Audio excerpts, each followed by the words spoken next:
साथियों, मैं राहुल राज। तो आज हम बात करने वाले हैं बिहार में एक और शानदार भर्ती निकल के आ चुका है। बिहार पुलिस के अंतर्गत एएसआई की असिस्टेंट सब इंस्पेक्टर की नई भर्ती आ चुका है।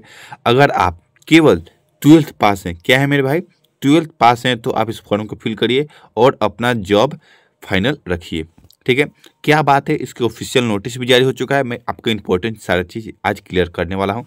आपका योग्यता क्या रहने वाला है, प्राप्तांक क्या रहे, उम्र क्या रहेगी, ऑनलाइन आपको कब से शुरू होगा, ए टू जेड जानकारी को चलेंगे। अगर आपको इसके पीडीएफ चाहिए, मैंने ऑलरेडी आपके व्हाट्सएप ग्रुप पर सेंड कर चुका हूँ, जहाँ मेरे ऑल इंडिया जॉब्स का ग्रुप है, और वहाँ से जाकर आप देख सकते हैं। तो चलिए वीडियो को डिटेल्स की ओर चलते हैं। तो मेरे प्यारे भाई, सबसे पहले हम बता दें आपको, ये जो भर्ती है आपको बीपीएसएससी के अंतर्गत एसआई पोस्ट पर स्टेनोग्राफर के पदों पर भर्ती निकल के आ चुकी है। ठीक है, ये बहुत ही शानदार जॉब होता है आपको। ठीक है, और इसमें आपको प्रक्रिया जो है, ऑनलाइन प्रक्रिया इसमें होने वाली है। फॉर्म की जो अप्लाई मोड है ऑनलाइन होने वाला है। आपका पोस्ट कराएंगे एसआई स्टेनो रहने वाला है। ठीक है, और ये आपको डिपार्टमेंट रहेगा बिहार पुलिस के अंतर्गत ये होंगी, बीपीएससी के बीपीएसएससी के अंतर्गत होगी। ठीक है, विज्ञापन संख्या आपको 1/2024 रहेगी, इसलिए कि ये 2024 का इसका फर्स्ट आपका भर्ती निकल के आया है।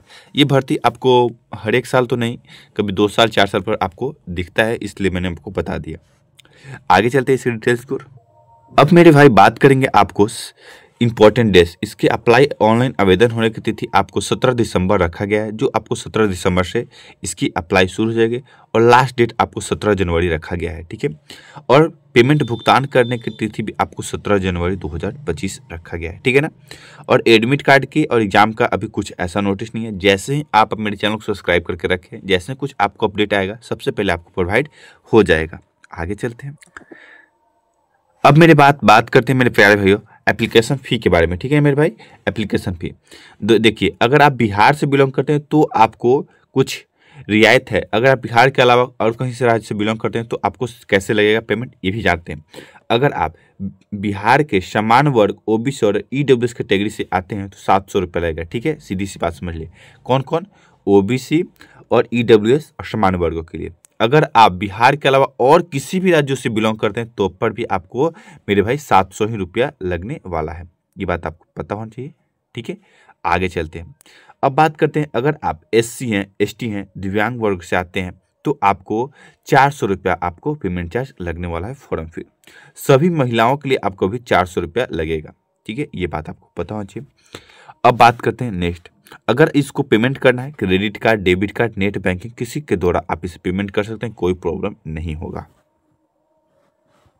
भाई कि इसकी जो है योग्यता मैं बता दूं 10+2 रखा गया। अगर आप 12वीं कक्षा पास हैं तो आप इसे आसानी से अप्लाई करते हैं। साथ ही आपको हिंदी स्टेनो की जो आपको स्पीड होनी चाहिए 80 फॉरवर्ड होना चाहिए। ये मेन आपको यही आपको मुद्दा रखा गया कि आपको स्टेनो में टाइपिंग आना चाहिए। कुल पदों पर जो भर्ती होगी आपको 305 पोस्टों पर भर्ती रहने वाली है। कितने पोस्ट मेरे भाई, 305 पोस्ट पे भर्ती रहेगी, जो आपको बहुत अच्छा पोस्ट है और इसमें आपका सिलेक्शन हो जाएगा। इसमें रिजल्ट बहुत ज़्यादा होते हैं, साथ ही अगर आपका स्टेनो सही है तो आपका सिलेक्शन हो जाएगा। पद का नाम है स्टेनो सहायक उप निरीक्षक। ठीक है, आगे चलते हैं। इसकी एज सीमा की बात कर ले, अगर आप पहली बात समझ लीजिए, पुरुष वर्ग के उम्मीदवार हैं, समान वर्गों से हैं, तो आपको 18 से 25 वर्ष एज होना चाहिए। साथ ही अगर आप बिहार के अलावा किसी और राज्य से बिलोंग करते हैं तो भी आपका एज 18 से 25 वर्ष ही रहने वाला है। महिला की बात कर ले तो आपको यहाँ दिख जाएगा, तो फ्रेंड वहाँ थोड़ा हमको टाइपिंग में मिस्टेक हो चुका था, इसलिए मैं फिर से आपको बता दूं, समान वर्गों के पुरुष और महिलाओं के लिए आपको रखा गया 18 से 25 वर्ष। ठीक है ना मेरे भाई, 18 से 25 वर्ष, 18 से 25 में नोटिस फिर ओपन करके देख लिया। अब बात करते हैं, अगर आप पिछड़े वर्ग कोटि के उम्मीदवार हैं, ठीक है, तो आपका उम्र मिनिमम कितना 18 साल होना चाहिए और अधिकतम आपको 27 साल होना चाहिए। कितने, पिछले वर्ग के उम्मीदवारों के लिए। ठीक है, ये पिछले वर्ग के महिलाओं के लिए बात करें तो आपको 1 साल एक्स्ट्रा हो जाएगा, 28 साल तक रहने वाला है।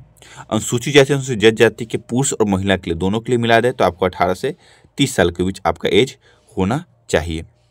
ठीक है मेरे भाई, अगर आप किसी सरकारी विभाग में काम करते हैं तो आपको एज में 5 साल आपको छूट मिलेगा। ठीक है, ये बात आपको पता होनी चाहिए।